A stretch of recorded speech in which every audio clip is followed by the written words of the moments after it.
Chemical kinetics. Okay, पहली बात, हम इस चैप्टर को काइनेटिक्स को हम पढ़ क्यों रहे हैं?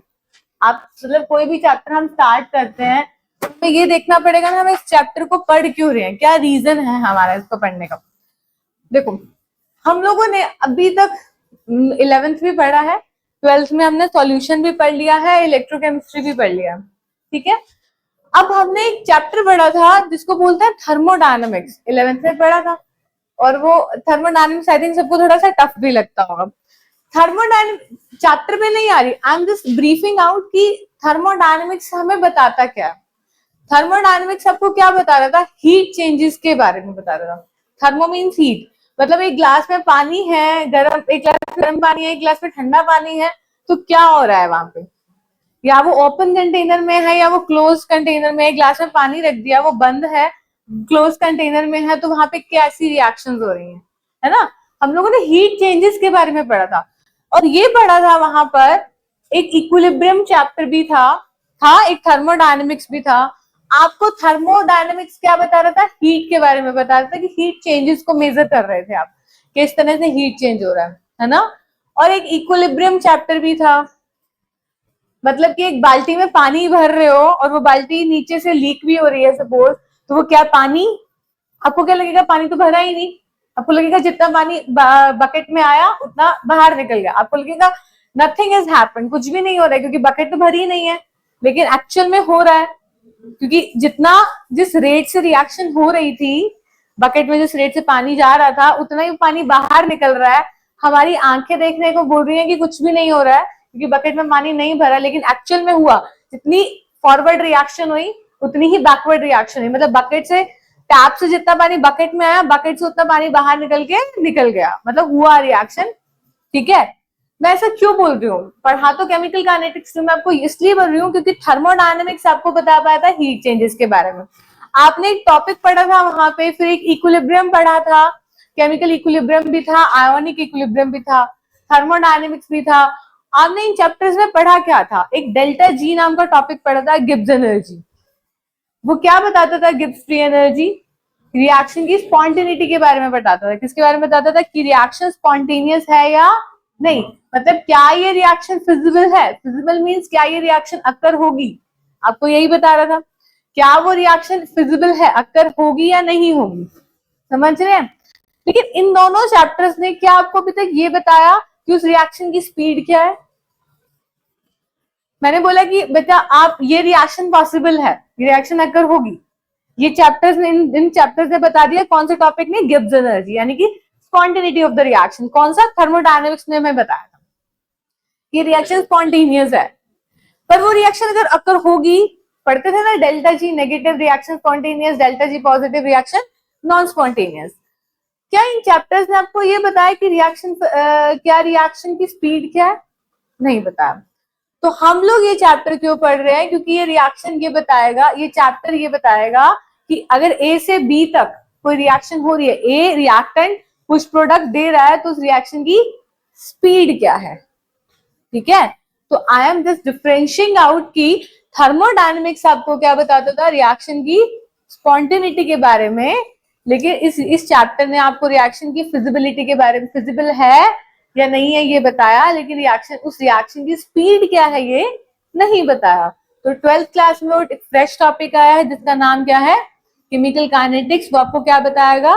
रिएक्शन की स्पीड के बारे में बताएगा, ठीक है। तो रिएक्शन की स्पीड के बारे में कौन बताता है? Chemical kinetics. समझ में आता है इतनी बार? तो हम चैप्टर पढ़ क्यों रहे हैं? क्योंकि हम रिएक्शन की क्या देखनी है? स्पीड। रिएक्शन की क्या देखनी है? Speed. Speed of the reaction कौन बताएगा? केमिकल काइनेटिक्स बताएगा। समझ में आता है इतनी चीज? ठीक है, समझ में आया कि हम चैप्टर को पढ़ने का रीजन क्या है। तो साथ साथ में हम लिखेंगे भी सही और साथ साथ में कंटिन्यू भी करेंगे, ठीक है। तो आप प्रॉपर नोट्स बना के चलना, ये नहीं कि आप रफ में लिख रहे हो और फेयर कर रहे हो, ऐसा नहीं। हम 12th के बच्चे हैं, डायरेक्ट जो भी लिखना है प्रॉपरली नोट्स मिलेंगे, ठीक है जी। तो पहले, सबसे पहले आप इंट्रोडक्शन लिखिए, लिखिए केमिकल काइनेटिक्स इंट्रोडक्शन, ठीक है। देखो, chemical kinetics is the branch of physical chemistry. Chemical kinetics is the branch of the physical chemistry. अगर आपको कहीं पे भी ऐसा लगे बेटा कि मेरी स्पीड बहुत तेज है तो आप मुझे वहीं पे बता देना, ऐसा मत सोचना कि मैम क्या सोचेंगे। देखो आप, मैं आपको पूरा, अब हम लोग स्टार्ट कर रहे हैं तो ऑब्वियसली मैं पूरे सेशन तक आपके साथ हूँ। जहां आपको प्रॉब्लम होगी बिल्कुल बेझिझक होके बताना, मतलब कहीं हेजिटेट नहीं होना। आपको लगे कि ऐसा मत सोचना कि मैम है क्या सोचेंगे, अरे कुछ नहीं, ऐसे यही सोचोगे तो पढ़ाई नहीं होती, ठीक है। आपको कहीं पे भी लगे किसी मोमेंट पे कि मैं मेरी स्पीड थोड़ी तेज हो गई है तो आप मुझे वहीं बता देना कि मैम थोड़ा सा स्लो चलते हैं, या 5 मिनट दो हम रिवाइज कर लेते हैं पुराने वाला जितना हमने करा है, उसी स्पीड से चलेंगे। भागना नहीं है, जिस स्पीड से पढ़ रहे हो, हमारा टारगेट क्या है, यही है नीट क्लियर करना, ठीक है, समझ रहे हैं ना। भागना नहीं, जहां आपको लगे आप मुझे क्लियरली बोलेंगे। देखो मुझसे जितना फ्रैंकली बात करोगे मैं आपको उतने अच्छे से ही डील कर पाऊंगी। ये मत सोचना कि मैम है क्या बोलेंगे, नहीं, मुझे आपको अपने ही तरह समझो, ठीक है। बस समझ लो थोड़ी सी मैं बड़ी हूँ आपसे, और बिल्कुल फ्रैंकली ही चीजों को बताना है। जितना फ्रैंक होके बात करोगे आप उतना जल्दी अटैच होगे मुझसे, मुझे भी समझ में आएगा आपके बारे में, ठीक है। समझ गए ना बेटा। चलो, केमिकल काइनेटिक्स लगे कहीं पे मुझे बता देना। Chemical kinetics is the branch of physical chemistry. Chemical kinetics is the branch of physical chemistry which deals with the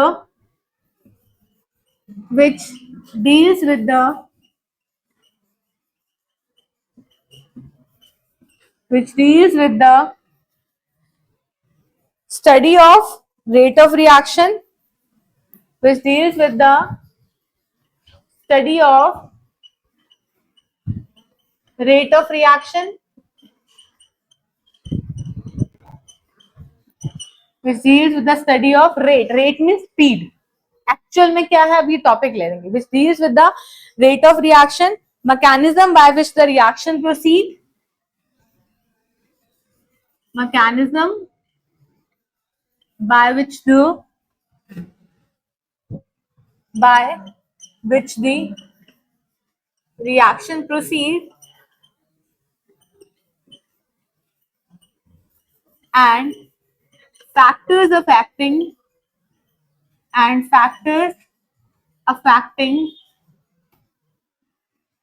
the rate of reaction. Factors affecting the rate of reaction. Right, समझ में आता है, clear है।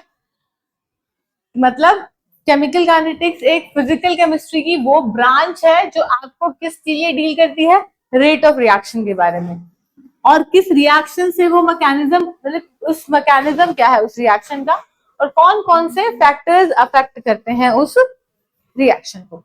अब हमारे पास 3 तरीके की reaction होती हैं, एक वेरी फास्ट, बहुत फास्ट चलने वाली, बहुत स्लो चलने वाली, और एक मॉडरेट। कई लोग बहुत फास्ट चलते हैं, कई किसी रिएक्शन की स्पीड बहुत फास्ट है, किसी रिएक्शन की स्पीड बहुत स्लो है, और किसी रिएक्शन की स्पीड बहुत मॉडरेट है। तो 3 टाइप की रिएक्शंस होती हैं। ऐसी कौन सी होती है वो डील करेंगे, समझ में आता है। अब लिखो, सबसे पहले लिखो very fast reaction, very fast reaction, clear. Very fast reaction बहुत तेजी से जो चलती हैं। वेरी फास्ट रिएक्शंस वो होती हैं जनरली आयोनिक रिएक्शंस होती हैं। ये मैं अभी बोल देती हूँ आपको कौन सी होती है, जनरली आयोनिक रिएक्शंस होती हैं, और इतनी फास्ट होती हैं इसको 10⁻⁻14 से 10⁻⁻16 सेकेंड्स ही लगते हैं, 1 सेकेंड से भी कम। 10⁻⁻14 टू 10⁻⁻16 सेकेंड्स ही लगते हैं इस रिएक्शन को कंप्लीट होने में। These reactions are very very fast. और ऐसी कौन सी रिएक्शंस होती हैं, आयोनिक रिएक्शंस होती हैं। कुछ एग्जांपल्स लिखेंगे हम, ठीक है। पहले आप इसी को लिखो, देखो, generally these reactions involve ionic species, generally these reactions involve ionic species, generally these reactions involve ionic species and known as ionic reactions, and known as ionic reactions, and known as ionic reactions. हो गया? These reaction takes about 10 to the power minus 14 to 10 to the power minus 16 seconds. These reaction take about 10 to the power minus 14 to 10 to the power minus 16 seconds for completion. For completion. देख रहे हो बेटा? Completion की spelling ठीक है क्या? ठीक है क्या? 10 की पावर माइनस 14 टू 10 की power minus 16 second for completion. इतना ही टाइम लगता है. देखो कितना कम हो, कितना कम. एक सेकेंड भी, एक सेकेंड तो देखो, एक सेकेंड क्या ही होता है. और इसमें देखो कितनी फास्ट रिएक्शन होती है. ठीक है. अब कुछ एग्जाम्पल से डील करते हैं आप कौन कौन सी रिएक्शंस होती हैं. जैसे कि डिकम्पोजिशन. डिकम्पोजिशन का मतलब क्या होता है? Break down. क्या होता है? ठीक है. तो अब इसके एग्जाम्पल लिखेंगे. एग्जाम्पल्स पे आ जाते हैं हम लोग. सबसे पहले एग्जाम्पल लिखे, लिसन. AgNO3. AgNO3 का मतलब क्या होता है? Silver nitrate. पता है ना? पता है ना? Plus NaCl. क्या बनेगा? बनाना आता है आपको? Plus minus always will combine. Okay. AgCl plus NaNO3. Okay. और AgCl के क्या बनते हैं बेटा? PPT बनते हैं. तो उसको डाउनवर्ड एरो से रिप्रेजेंट करते हैं PPT को. ठीक है.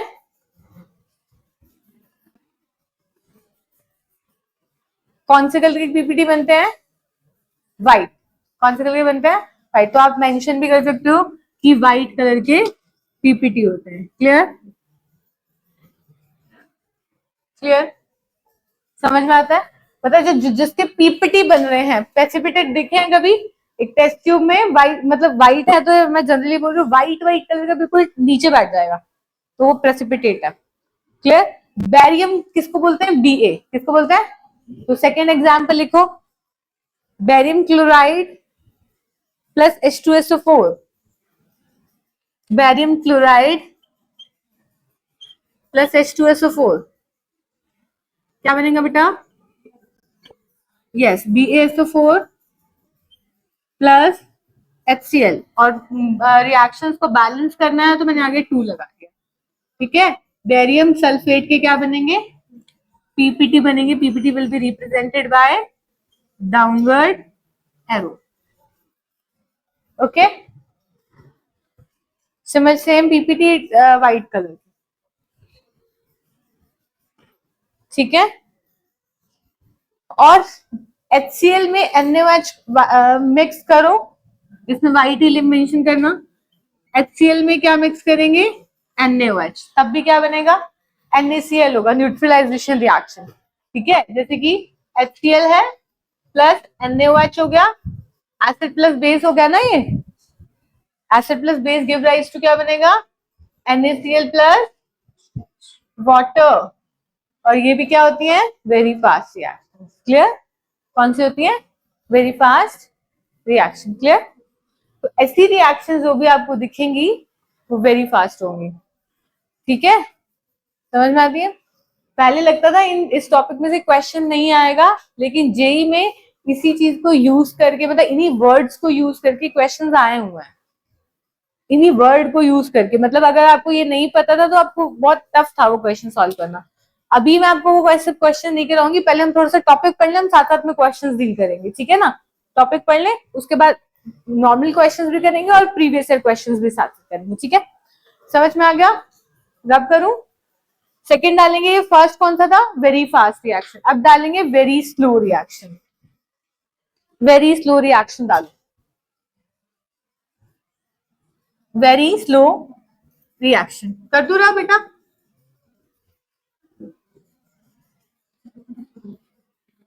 मतलब बहुत ज्यादा स्लो है. ठीक है.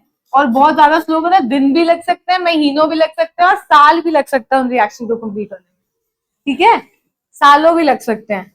Very slow reaction.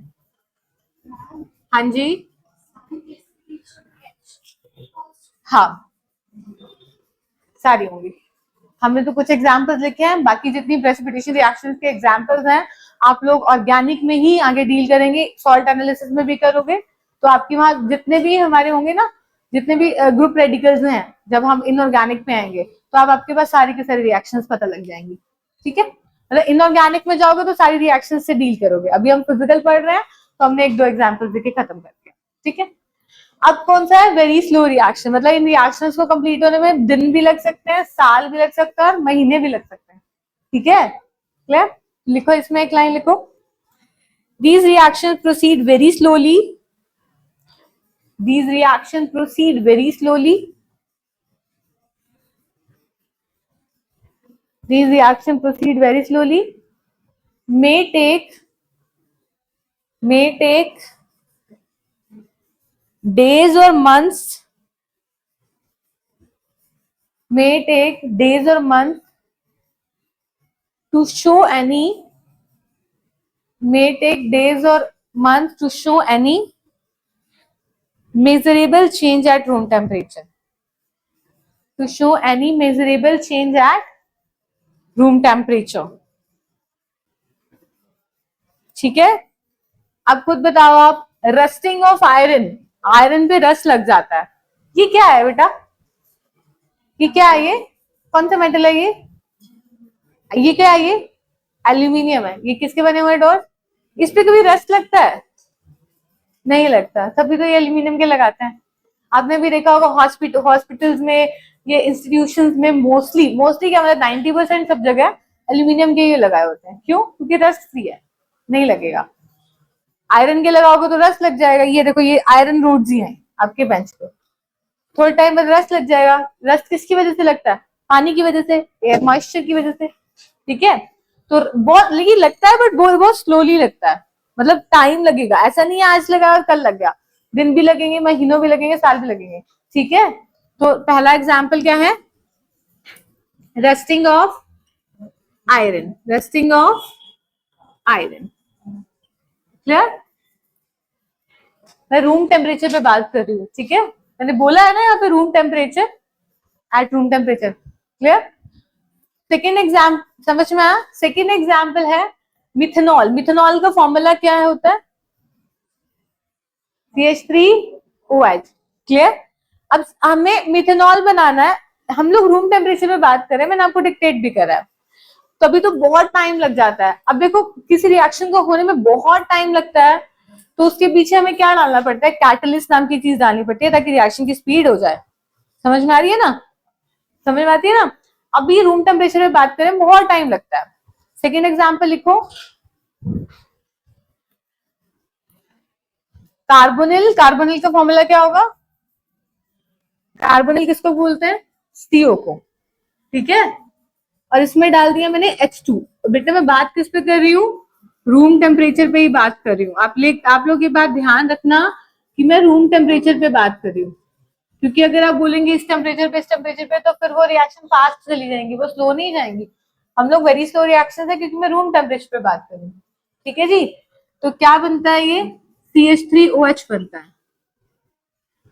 ठीक है, बैलेंस करने के लिए मैंने 2 लगा दिया। क्लियर है? बैलेंस हो गया, देखना बैलेंस हो गया, हो गया बेटा? ठीक है जी, करें नेक्स्ट एग्जाम्पल।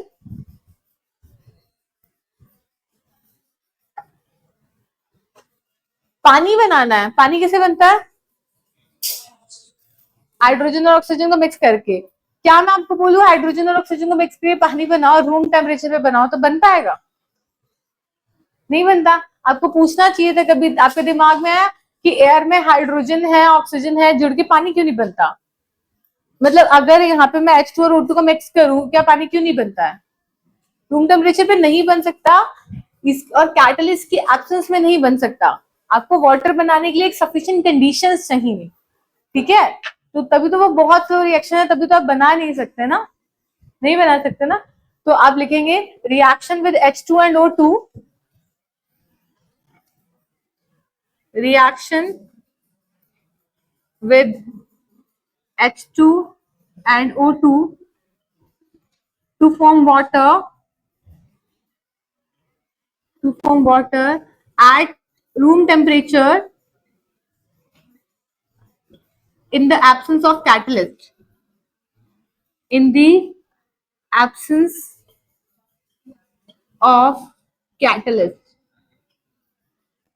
Clear? अब किस पे जाएंगे? वेरी फास्ट रिएक्शन पे. सॉरी, वेरी फास्ट हो गया, मॉडरेट रिएक्शन. अब डालो मॉडरेट और स्लो रिएक्शन. मॉडरेट और स्लो का मतलब क्या हुआ? जिसको आप मेजर कर सकते हैं, क्योंकि वेरी स्लो भी बहुत ज्यादा स्लो थी ना. 10⁻14 to 10⁻16 सेकेंड लगते थे. बहुत टफ था ना उसको मेजर करना. क्या आप कर सकते हो वेरी फास्ट रिएक्शन को मेजर आउट? बहुत टफ होता है. मतलब मैं ये कहना चाह रही हूँ, केमिकल काइनेटिक्स में क्या आप वेरी फास्ट रिएक्शंस को डील कर सकते हो? क्या इतनी रिएक्शंस जो फास्ट होती हैं 10⁻14 से 10⁻16 सेकेंड लगते हैं कंप्लीट होने के लिए, क्या आप उसको मेजर आउट कर पाओगे? नहीं. It's very difficult to measure जिसको होने में इतना कम टाइम लगे. It's very difficult to measure very slow reactions. तो हम किस रिएक्शंस को डील करते हैं इस चैप्टर में? मॉडरेट रिएक्शन को, स्लो रिएक्शन को, जिसको मेजर आउट कर सके. तो हमारा एक क्वेश्चन का जवाब क्या हुआ कि इस चैप्टर में हम कैसी रिएक्शंस को मेजर कर पाएंगे? वेरी फास्ट को क्यों नहीं कर सकते? बहुत, अरे 10⁻14 से 10 मतलब मैं जितना मैं बोल रही हूँ, एक सेकेंड से भी कम वक्त लगेगा. कैसे मेजर करूं? वेरी स्लो रिएक्शंस को मेजर करना भी टफ है. ये चैप्टर सिर्फ मॉडरेट और स्लो रिएक्शंस को मेजर करेगा. तो थर्ड कौन सा डालेंगे? मॉडरेट और वेरी नहीं लिखेंगे, सिर्फ स्लो लिखेंगे. और क्या लिखेंगे यहाँ पे? स्लो और मॉडरेट रिएक्शन. ठीक है, स्लो और मॉडरेट रिएक्शन. बोलो. These type of reaction proceed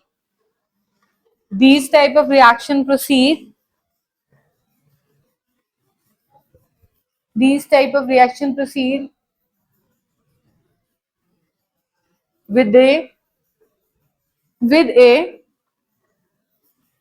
measurable rate at normal temperature. Measurable rate at normal temperature.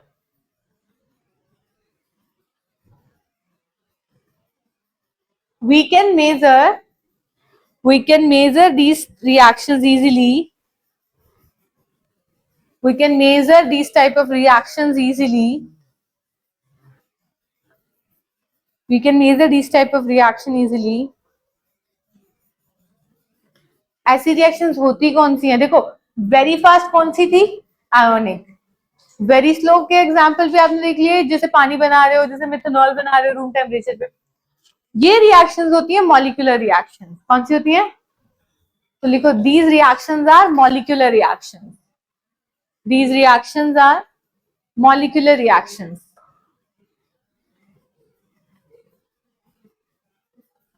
Okay? Clear है? ठीक है. जैसे कि लिखेंगे डिकम्पोजिशन ऑफ H2O2. H2O2 का नाम क्या होता है? बताना बेटा. Hydrogen peroxide. ठीक है. H2O2 का नाम क्या होता है? Hydrogen peroxide. कहाँ यूज होता है ये? पता है? पढ़ा है बेटा हमने 11th में. टॉपिक आता है हाइड्रोजन के चैप्टर में. हाइड्रोजन वाले चैप्टर में लास्ट टॉपिक आता है H2O2 का, इनऑर्गेनिक. नहीं पढ़ा? क्यों नहीं पढ़ा? हाँ जी, बताओ. अरे बात करा करो मुझसे.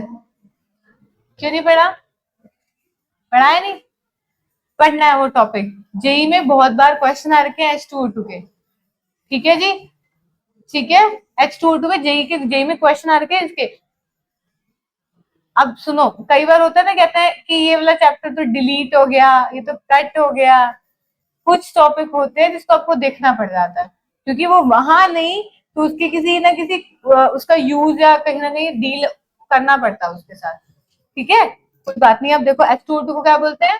Hydrogen peroxide. हेयर डाइज में यूज होता है। कहाँ यूज होता है? हेयर डाइज में। आपने देखा है ना, कई लोग हेयर बहुत जिसके के ब्राउन हेयर्स होते हैं और डाई मतलब कलर करा रखा है, तो वहां यूज होता है। इतना ज्यादा स्ट्रॉन्ग होता है कि जैसे लैब में खड़े हो आप डायरेक्ट, एक बार मैं मतलब अपने टाइम की बात बता रही हूँ, हमारी क्लास में एक लड़का था, उसने क्या किया, वो H2O2 उठाया और डायरेक्ट हल्का सा, मतलब हल्का सा ही उसने ड्रॉपर से अपने बालों पे लगा लिया, उसके बाल जल गए।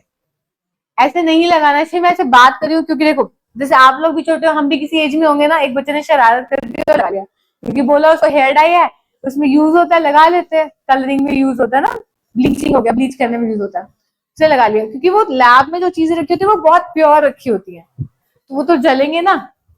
जो हम लोग जैसे कोई भी प्रोडक्ट्स आते हैं, तो उसमें जब ये डालते हैं तो कुछ एक अमाउंट में डालते हैं कि 16% है, 15% है इसका, तो वो आपके लिए इनफ हो जाता है। लेकिन अगर आप डायरेक्ट किसी चीज को लगाएंगे तो ऑब्वियसली कि कुछ ना कुछ तो बर्न आउट करेगा ना। मैं इसलिए बता रही हूँ क्योंकि मुझे उस बच्चे की बात याद आती है, जब हम लोग भी छोटे थे उस बच्चे ने ऐसे ही एक शरारत कर दी, बाल जल गए, क्योंकि वो बहुत ज्यादा स्ट्रांग था। ठीक है, तो आपको यूज पता होना चाहिए। ठीक है, H2O2 का यूज। अब बात कर रहे हैं हम इसके डिकम्पोजिशन की, तो टूटने पे क्या बनता है? ये टूटेगा ये, और टूटने पे क्या बनेगा? H2O। और बताओ बताओ क्या लिखेंगे?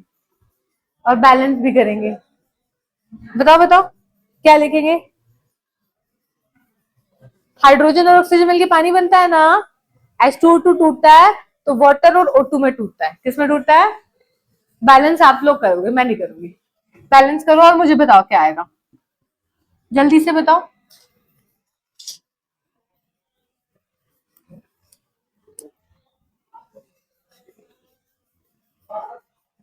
बैलेंस करो बेटा। देखो यहाँ पे 2 ऑक्सीजन, यहाँ पे 3 नहीं हो पाएगा ना, नहीं हो पाएगा ना। आप अगर यहाँ 2 लगा दो तो 2 2 4, यहाँ पे 2 लगा दिया, 2 2 4, 2 oxygen 2 oxygen 4 oxygen, balance out हो गया। ठीक है, दूसरा लिखेंगे example, decomposition of N2O5, decomposition of N2O5।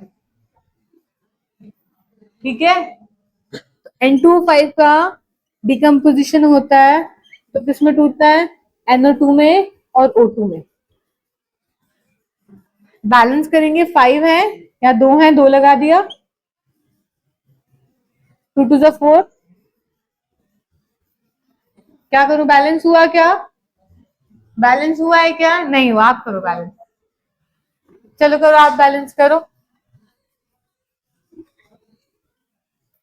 क्या करो? N2 का आगे क्या लगाऊं? अच्छा 2 लगा दिया, उसके बाद करूं यहाँ, बिल्कुल सही। यहाँ पे अगर मैं 2 लगाऊं, हाँ अच्छा इधर 2, एक कहाँ पे लगाऊं? 1/2। NO2 के आगे 2 लगाया, वो भी कर सकते हैं, ऐसे भी कर सकते हो, वो तो डिवाइड बाय 2 ही हो गया। 2 2 4, यहाँ पे क्या लगाऊं फिर? 4 लगाया, 4 2 8, 8 और 2 10, 5 + 5। ठीक है, ठीक है। किसको बेटा? N2O5 nitrogen peroxide, sorry die nitrogen pentoxide. N2O5 2 है ना, डाई नाइट्रोजन 5 हो गए तो पेंटाऑक्साइड। ठीक है जी।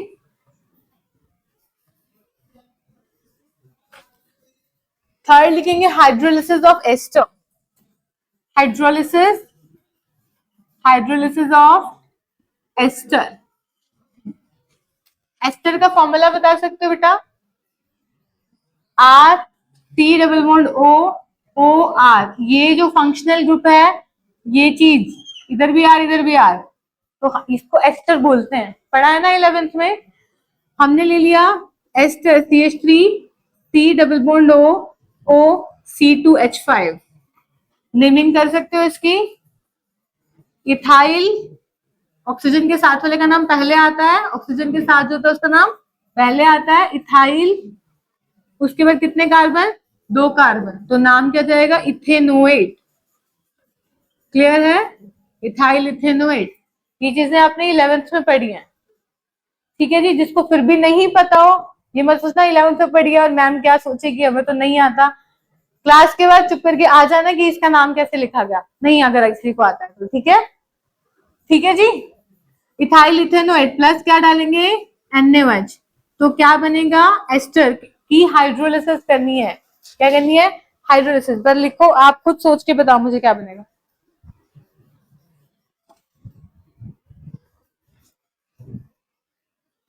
अगर तो ऑर्गेनिक आती है थोड़ी सी तो समझ में आ जाएगा किस तरह से अटैक होता है,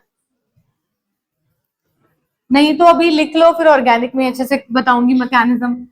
CH3 C double bond O ONA plus C2H5OH। अगर जिसको ऑर्गेनिक आती है तो उसको समझ में आ गया होगा कि OH माइनस होता है, Na प्लस होता है, और इसने OH माइनस ने अटैक किया है, OH माइनस ने अटैक नहीं आती तो कोई प्रॉब्लम नहीं, हम लोग फिजिकल कर रहे हैं, तो ऑर्गेनिक आएगी तब इसके मैकेनिज्म भी पढ़ेंगे, ठीक है, क्लियर है। एस्टर की हाइड्रोलिसिस करी है तो ये स्लो रिएक्शंस में काउंट होगा, ठीक है जी। और कौन सा एग्जाम्पल है, अगला एग्जाम्पल है इन्वर्जन ऑफ केन शुगर। बेटा ये मैं आपको अभी नहीं बता सकती क्योंकि आपको समझ में ही नहीं आएगा, ये इस चैप्टर के लास्ट में टॉपिक है, तब समझेंगे, ठीक है। इस चैप्टर के एंड में ये टॉपिक है जो जेई वाले बच्चा पढ़ता है, नीट में नहीं आता, ठीक है, तो वहां पढ़ेंगे inversion cane sugar.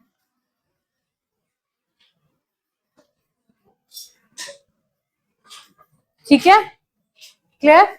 Next example, reaction of, बेटा यहां से दिख रहा है आपको, reaction of NO with chlorine, NO with chlorine,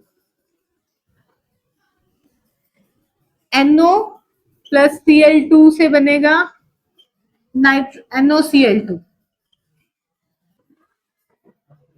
nitrogen monoxide. बेटा पूछ ले, NO है ना, एक ही नाइट्रोजन एक ही ऑक्सीजन, नाइट्रोजन मोनोऑक्साइड, एक नाइट्रोजन एक ऑक्सीजन है ना, नाइट्रोजन मोनोऑक्साइड, ठीक है, ठीक है जी। नाम नहीं पता तो पूछ लो, नाइट्रोजन मोनोऑक्साइड, क्लियर है, समझ में आई। तो ये सारे एग्जाम्पल्स थे स्लो रिएक्शंस के, फास्ट रिएक्शंस के, वेरी फास्ट रिएक्शंस के, वेरी फास्ट, वेरी स्लो और मॉडरेट। अब हमें क्या पढ़ना है, कौन से पढ़नी है रिएक्शन, इस चैप्टर में कौन सी रिएक्शंस को डील करेंगे, ये चैप्टर किसको मेजर कर सकता है, क्यों पढ़ रहे हैं ये चैप्टर, क्योंकि हमें थर्मोडायनेमिक्स रिएक्शन की स्पीड के बारे में नहीं बताता। गिब्स एनर्जी ने सिर्फ बताया था डेल्टा जी नेगेटिव तो रिएक्शन स्पॉन्टेनियस, बट उस रिएक्शन की स्पीड क्या है वो कौन बताएगा, केमिकल डायनेमिक्स, ठीक है। पढ़े चैप्टर को शुरू करें, चलो जी। पहले हेडिंग डालेंगे रेट ऑफ रिएक्शन को, NO nitrosyl chloride, nitrosyl chloride, लेकिन अभी इसको आगे समझना क्यों, इनऑर्गेनिक में चीजें आएंगी, ठीक है। क्या कौन सा हेडिंग डालेंगे, rate of reaction.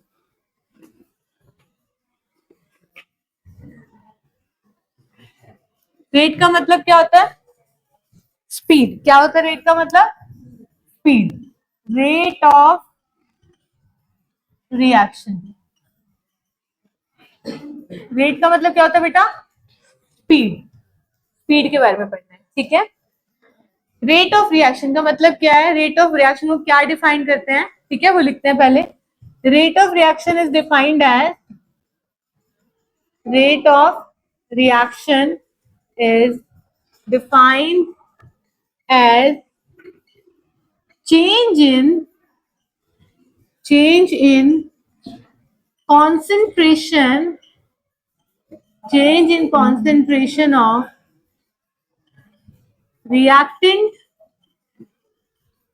or product with respect to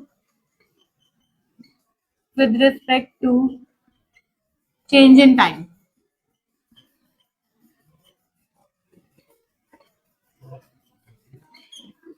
Change in concentration of reactant or product with respect to change in time.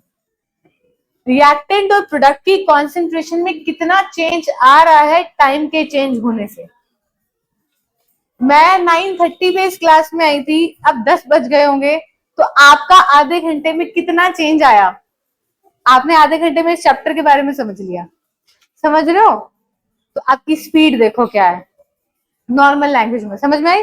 9:30 पे आपको इसके बारे में कुछ नहीं पता था, 10 बजे आपको इस चैप्टर के बारे में पता है कुछ तो, समझ रहे हो? इसी तरह से रिएक्शंस के बारे में बात करेंगे। टाइम के साथ साथ रिएक्टेंट की और प्रोडक्ट की कॉन्सेंट्रेशन में कितना चेंज आता है उसे क्या बोलते हैं? Rate of reaction. कितना टाइम हो गया?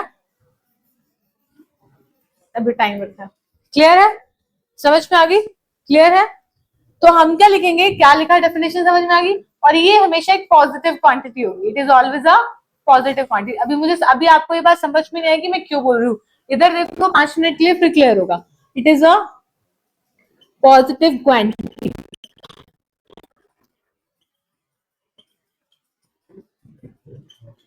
ठीक है, तो rate of reaction is equal to change in concentration of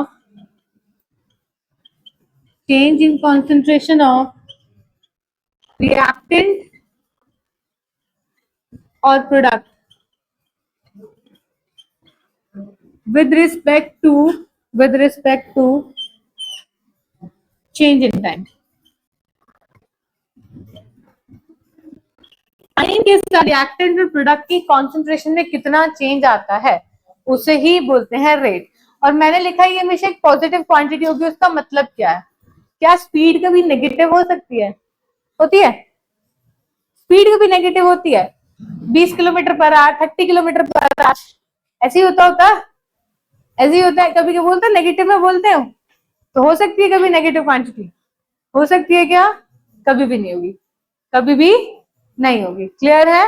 अब इस चीज को मैंने बहुत जनरल वे में बोला 20 किलोमीटर पर आवर या 10 किलोमीटर पर आवर, मतलब स्पीड कभी नेगेटिव नहीं हो सकती। तो ये चीज को ध्यान रख के ही क्वेश्चन पे अप्लाई करना है। अभी तो बहुत अच्छा लगता है कि आसानी से समझ में आ गया, तो क्वेश्चन डील करते हैं तो नेगेटिव या मतलब बच्चे गलती से लगा बैठते हैं। हमेशा कैसी होगी कि पॉजिटिव क्वांटिटी होगी, हमेशा कैसी होगी बेटा ये? अब सुनो क्या है, अभी मैं इसको मैथमेटिक टर्म में किस तरह से लिखूंगी, ठीक है?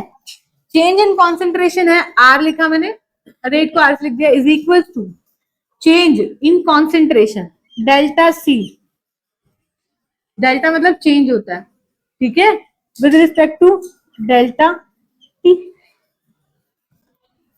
डेल्टा है ना, डेल्टा में चेंज, क्लियर है? कंसेंट्रेशन में चेंज है T2, कॉन्सेंट्रेशन को स्क्वायर ब्रैकेट से मेंशन करेंगे, minus T1 with respect to T2 minus T1। बेटा T1 टाइम पे C1 कॉन्सेंट्रेशन, T2 टाइम पे C2 कॉन्सेंट्रेशन, ठीक है? तो C1 is the concentration at time T1, C2 is equals to concentration at time T2। Clear बच्चे? बोलो। T1 time पे C1 concentration, T2 time पे T2 कॉन्सेंट्रेशन। क्लियर? आ गई इतनी बात समझ? ठीक है, अब ध्यान से देखिएगा क्या लिख रही हूं मैं, ध्यान समझ में आई बेटा इतनी चीज? अब मैंने लिखा आगे लगाया इसके प्लस माइनस, अब इसका मतलब क्या उस चीज को समझना है।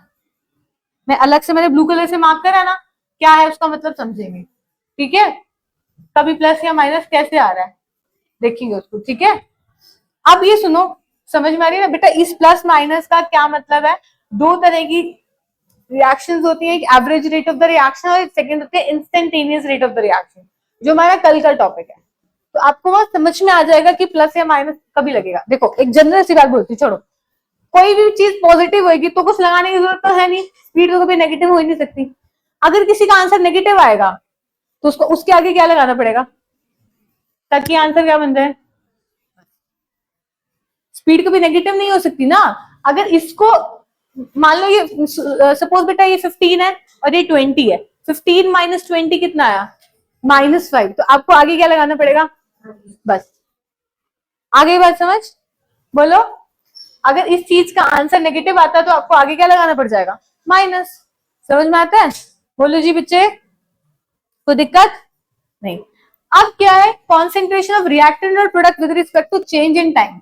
यानी कि अगर मैं इसका ग्राफ बनाऊं, ठीक है, यहाँ पे क्या लिखा मैंने बेटा, कॉन्सेंट्रेशन, और यहाँ पे क्या लिखा है, टाइम। टाइम के साथ रिएक्टेंट की कॉन्सेंट्रेशन डिक्रीज होती है और प्रोडक्ट की कॉन्सेंट्रेशन बढ़ती है। कैसे? अभी एक रिएक्टेंट है, टाइम बीतता जाएगा, रिएक्टेंट खत्म होता जाएगा और प्रोडक्ट बनता जाएगा। टाइम बीतता जाएगा, आपको इस चैप्टर के बारे में नॉलेज बढ़ती जाएगी। ऐसी बोलूंगी, टाइम बीतता जाएगा, रिएक्टेंट खत्म होते जाएंगे, प्रोडक्ट बनता जाएगा। क्या होगा? समझ में आ रही है ना? तो टाइम के साथ रिएक्टेंट की कॉन्सेंट्रेशन बेटा क्या होगी, डिक्रीज होगी। टाइम के साथ रिएक्टेंट की कॉन्सेंट्रेशन डिक्रीज होगी। सही बनाया मैंने ग्राफ? डिक्रीजिंग होने का टाइम बढ़ रहा है बेटा। देखो, जिसको ये ग्राफ नहीं समझ में आते, आ गया तो ठीक है, मैं तो मैं आगे चलूं, नहीं समझ आता तो बताओ। टाइम बढ़ रहा है, देखो इस टाइम पे इतनी कॉन्सेंट्रेशन है, टाइम के साथ कॉन्सेंट्रेशन देखो डिक्रीज होगी। इस टाइम पे देखो बेटा, T1 टाइम पे कॉन्सेंट्रेशन कितनी है बच्चे, C1। जिसको नहीं समझ में आता, T2 टाइम पे बेटा कॉन्सेंट्रेशन कितनी है, C2। बढ़ेगी ना, और सॉरी कॉन्सेंट्रेशन डिक्रीज हो गई ना रिएक्टेंट की। बोलो जी, है? अब हो सके तो मैं ग्राफ को एक ही में बना देती, आपको समझ में आएगा तो मैं रब कर दूं। मैंने तो ऐसे समझाने के लिए मार्कआउट कर दिया। अगर किसी कई बार बच्चों को समझ नहीं आते ऐसे ग्राफ पढ़ने कैसे हैं, आपको आ गया क्या, कर दूं इसको रब। अब मार्क में क्या करी थी, टाइम के साथ रिएक्टेंट की कॉन्सेंट्रेशन क्या होती है, डिक्रीज, और प्रोडक्ट की कॉन्सेंट्रेशन क्या होती है बेटा, इंक्रीज। तो टाइम के साथ रिएक्टेंट की कॉन्सेंट्रेशन डिक्रीज हो गई है और प्रोडक्ट की कॉन्सेंट्रेशन क्या होगी, इंक्रीज। तो ये देखो,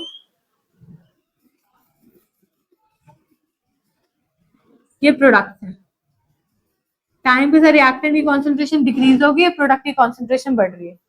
समझ में आता है? रिएक्टेंट घट रहे हैं और प्रोडक्ट बढ़ रहे। ग्राफ में किसी को दिक्कत है तो मुझे बता दो, क्योंकि ग्राफ बेस्ड क्वेश्चंस बहुत सारे आएंगे, और आपको दिक्कत हुआ किसी में तो मुझे बता दीजिए बेटा।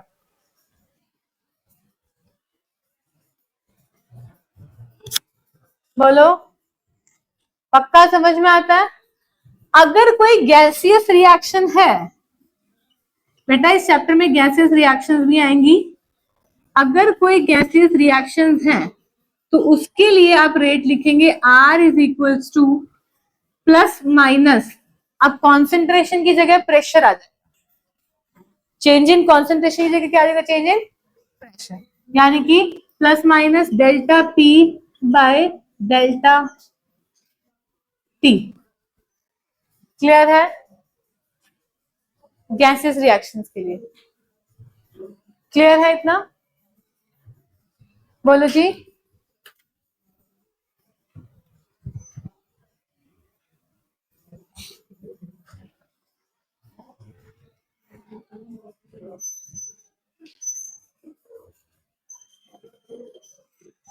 ठीक है, तो इन चैप्टर में हमने क्या पढ़ा अभी तक, कंसंट्रेशन के टाइम के साथ रिएक्टेंट की कॉन्सेंट्रेशन डिक्रीज हो रही है, प्रोडक्ट की कॉन्सेंट्रेशन बढ़ रही है। धीरे धीरे रिएक्टेंट खत्म होते जाएंगे, प्रोडक्ट बनते जाएंगे।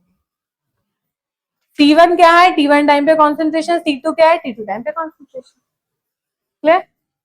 ठीक है, अब हमारे पास दो तरह, कर दूं अब सब, पूरा बोर्ड क्लीन कर दूं? ठीक है, अब है types of rate of reaction.